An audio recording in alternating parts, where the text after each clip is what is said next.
Hey, how y'all doing? Been a while? Well, not that long.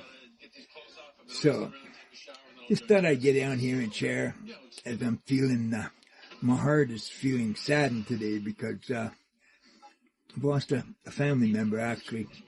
Not a close family member, but a family member to that dreaded disease of addiction. And I also found out that a friend of mine that when I was actively using, she had also passed away, and I know deep down in her heart she was trying to find a way to get away from that world. And it's not easy. So, today, and rest in peace, Jonathan. I know you fought a tough battle, and it's a battle we all have faced. Those of us that have suffered with the disease that we don't know we have until we have it. But we need to remember that no matter who we were, where we went, what we've done, is not a defining answer to who we are, because it's just the real us, the authentic us, gets taken hostage, and it gets held down deep inside us. But we're still there, and when we're ready, we fight that demon, and we get honest, and we find the love to treat our bodies, our minds, and our souls with the dignity, the respect, and the love that it deserves, that we deserve, that I deserve, that you deserve. It's tough. It's tough sometimes.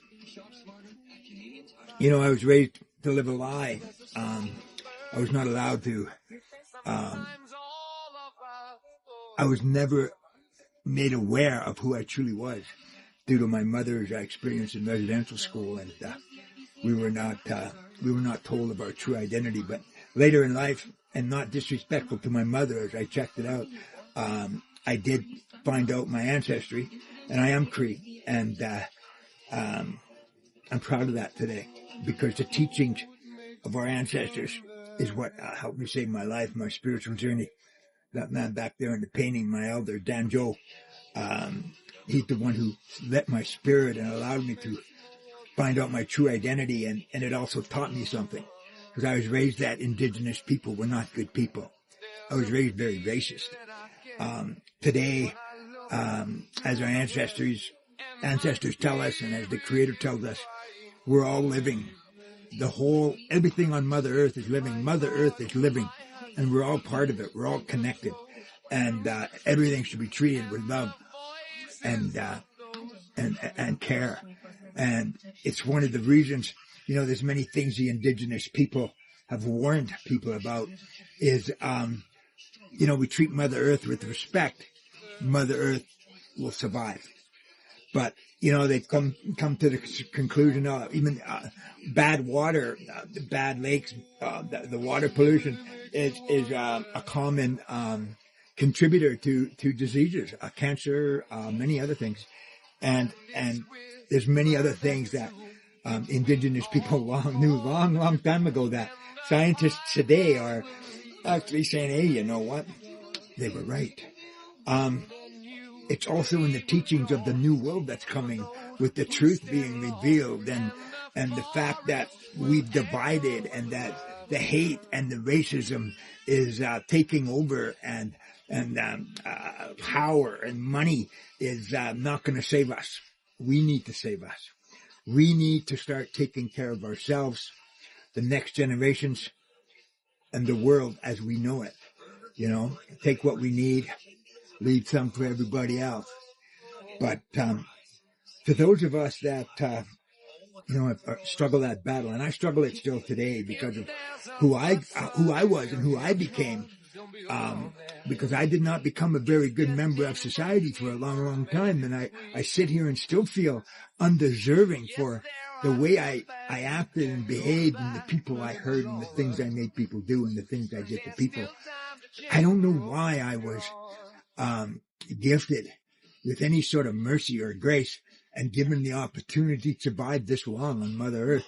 I don't understand it. That's why my book I'm writing, called The Dawn Phenomenon, Never Give Up, is just an autobiography of of how I became who I became, and how who I became made me who I am today.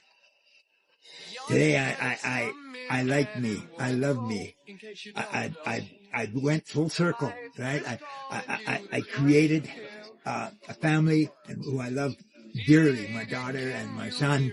And, due to my choices, we're kind of distant. Well, my daughter, we're very distant. And I just pray each day now that the Creator allows us to cross paths, and her anger and resentment towards me may one day be lifted. And I don't blame her. I just love her. And I feel, responsible, but I've done what I can to try and fix that. And now I just have to leave it up to her, because I hurt her. I hurt that little girl. And we had a beautiful relationship, and it seems that the more the relationship you have with somebody, when you sabotage it, it's so much harder to get it back, if you ever do. And I accept that today, and that's not easy on my whole heart here. But, I was in such a place. I really thought there was no way out. Okay. I created such a living hell, and I sentenced my life, my own self. I gave myself a lifetime sentence to living that life. But somehow, I found the courage or the hope or the strength to give myself early parole from that lifetime sentence. And I worked hard. I failed many times, and I got up and I fell, and I got up and I fell. I don't know why I had to do that so many times. It's not because I'm stupid. None of us are stupid. We're all very intelligent. We know what we need to do. It's hard to find the strength and the courage to do it. The faith and belief in ourselves that we actually deserve to be better at being better. But we all deserve that. We were not created and put on this earth to become the sick, disease-infected alcoholic or addict that we became, or that you are right now. You're loved. Love yourself and believe that. Don't let outside entities tell you who you are. Find yourself.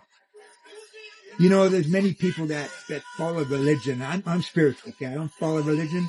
There's a big difference, and you can research it. But there's many people that have been misguided, even in that story. When you find the true story of Jesus, okay, who was not the white, blue-eyed guy that you see, he was made up. I hate to say this to a lot of people, and if your religion's working for you and you believe it, great. I'm not disrespecting it, but I'm a person that likes to do research. And unfortunately, most religions were created to control. And that's unfortunate. The Creator didn't create us to control. He created us because it was His plan to build a community that could live, love, and be happy, and create a beautiful world. And we were heading in that direction, but power, greed, selfishness took control, and it worked. Right? Look where we are today. The world is in the middle of a change, and it's up to us to accept that change, to be more loving and caring for a fellow human being.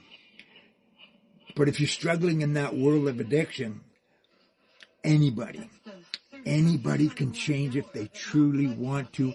It's hard work. You got to fully surrender.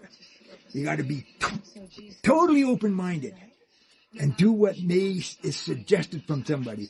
I talk to so many people and I say, well, here's one thing that you might have to do. If you want to, I'm not telling anybody what to do. I will suggest only by the life experiences that got me to where I am today. And today, I am an up-and-coming actor.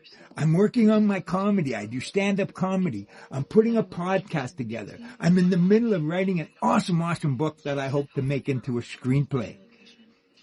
When not too long ago, I was just a junkie that wanted to die and was trying to kill myself. I put a gun to my head, and that didn't even work. Think about it. You can change if you want to, but it's your choice. Be nice, have respect, and be loving. If you can live by that, love yourself and love others, life can turn into a better place to be. It did for me, and I'm okay with that.